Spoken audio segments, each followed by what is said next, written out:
Bab 1909. Ribuan hantu. Napas Huorong melemah saat ini dan bukan sementara. Di balik karya sihir tirani ini, harga yang dibutuhkan oleh kultivator juga sangat besar. Basis kultivasi setengah langkah melintasi fase penilaian, dikombinasikan dengan 70% darah segar, baru bisa melengkapi cara yang mengerikan itu. Hal ini menyebabkan Huorong merasa sangat sakit hati. Hanya darah Erikin dan jiwa Erikin yang bisa menebus kebencian di hatinya hari ini. Menghadapi naga emas yang menyerang, Huorong mengangkat wajahnya yang dengki, seperti jari-jari yang layu. Untuk membunuhmu, mulailah dengan menghancurkan ilmu dewa yang paling kamu banggakan. Huorong menunjuk ke kekosongan. Sosh, sosh, sosh. Iblis-iblis ini berteriak seperti bayi, bergegas menuju naga emas. Menghadapi api suci yang berkobar di luar tubuh naga, para iblis ini tidak gentar. Ketika terbang ke naga, mereka membuka mulutnya yang tajam dan penuh taring lalu mulai menggerogoti. Naga emas sangat marah, menggerakkan ekor naga terus-menerus, dan menghembuskan napas naga. Itu mengguncang kembali semua hantu kecil, tetapi tidak bisa membiarkan mereka mati sepenuhnya. Setelah hantu-hantu kecil ini mundur, mereka akan mendekat lagi. Hantu kecil dengan puluhan ribu kepala dan tapak besar mengelilingi naga emas, terus menggerogoti. Suara berderit seperti itu membuat para kultivator yang mendengarnya tidak bisa menahan bulu kuduk rambut mereka berdiri dan pori-pori mereka mengencang. Hantu kecil apa ini? Mereka bahkan tidak takut pada hukum dewa. Jantung Erikin melonjak kencang, melihat hantu-hantu kecil yang melahap itu, rasa bahaya yang kuat melonjak di hatinya. Keterampilan sihir yang ditampilkan oleh Huorong tidak hanya belum pernah terjadi sebelumnya, tetapi juga sangat kuat. Naga emas ini hancur dan giliranmu selanjutnya. Dengan senyum menyeringai di wajah Huorong, dia tidak terkejut dengan metode para iblis ini.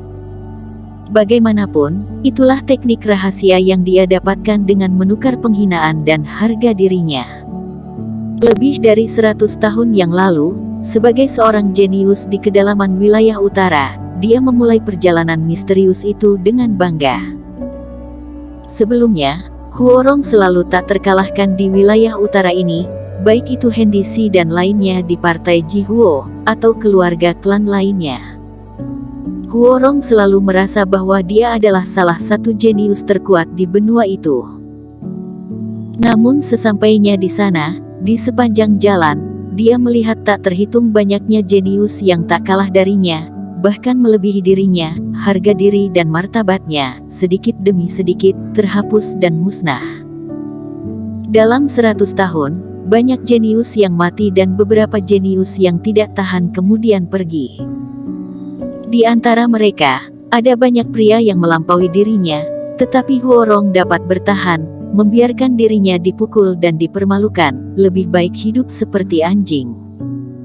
Sampai 100 tahun yang lalu, dia dilirik oleh pria kuat yang datang. Dia penuh kegembiraan, berharap disukai oleh yang kuat. Namun, pria kuat itu hanya meludahkan dua kata dengan acuh tak acuh padanya. Terlalu lemah. Sekilas, Huorong terlempar keluar dari area itu. Satu-satunya hal yang dapat ditukar dengan 100 tahun adalah fragmen keterampilan sihir yang dingin. Keterampilan sihir iblis tidak bernama dan sengaja dihapus oleh orang-orang. Tampaknya khawatir metode diri sendiri akan ternoda oleh kekuatan keterampilan sihir ini. Ini adalah aib dalam hidup Huorong dan dia tidak pernah mau menyebutkannya. Ketika dia pergi, dia bermaksud membuang keterampilan sihir ini untuk menunjukkan kesombongannya. Tetapi dengan hanya menahan satu-satunya jejak napas yang baik, dia membuka halaman pertama slip giok keterampilan sihir. Dia tidak tahan untuk membuangnya lagi.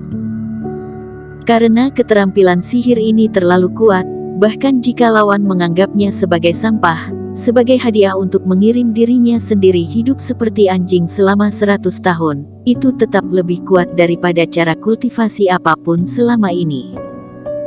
Dia mempraktekkan teknik ini sebagai teknik penyelamatan jiwa, tetapi dia tidak pernah menggunakannya. Karena setiap kali menggunakannya, dia akan mengingat masa lalu yang tak tertahankan itu. Namun, untuk membunuh Eric Kin, dia tidak bisa lagi mempedulikan semua itu. Atur formasi. Aku lihat kamu bisa membuat formasi seperti apa yang bisa melawan jurus menelan iblis ini.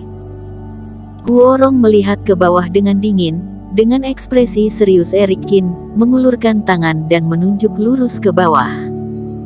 Naga api yang telah dimakan, berubah menjadi awan asap dan menyebar, puluhan ribu hantu kecil berteriak lagi dan bergegas menuju Eric Kin dengan gila. Tubuh Raja Kin. Wajah Eric Kin tidak tergoyahkan dan bayangan hantu Raja Kin muncul kembali. Pada saat yang sama, di atas tanah, komunikasi formasi terbentuk dan kabut putih memenuhinya. Sosok ilusi besar itu menggedor hantu kecil itu dengan keras. Namun, seperti naga api, hantu-hantu kecil ini akan mundur, tetapi mereka tampaknya tidak pernah terluka dan akan menerkam lagi.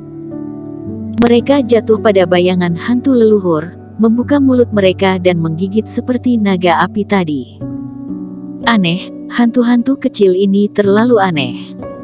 Jelas itu dibentuk oleh kondensasi napas yang sangat jahat, tetapi tidak takut pada api suci.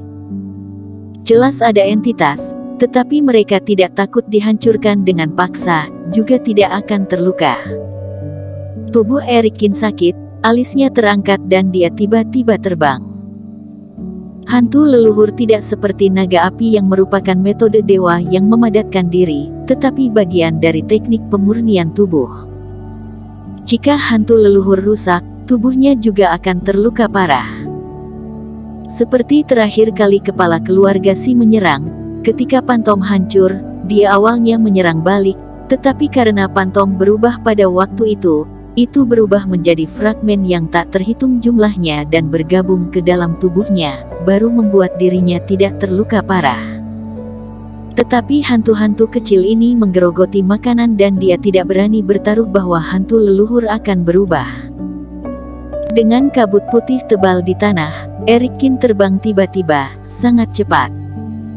Ribuan hantu kecil mengejar di belakang, seperti awan hitam, dengan kecepatan yang sama, dan mengikuti dari dekat. Ilmu pedang. Eric Kin melambaikan tangannya dengan tajam pada hantu-hantu kecil di belakang. Karena metode tipe kekuatan ini tidak berguna, cobalah yang lebih tajam.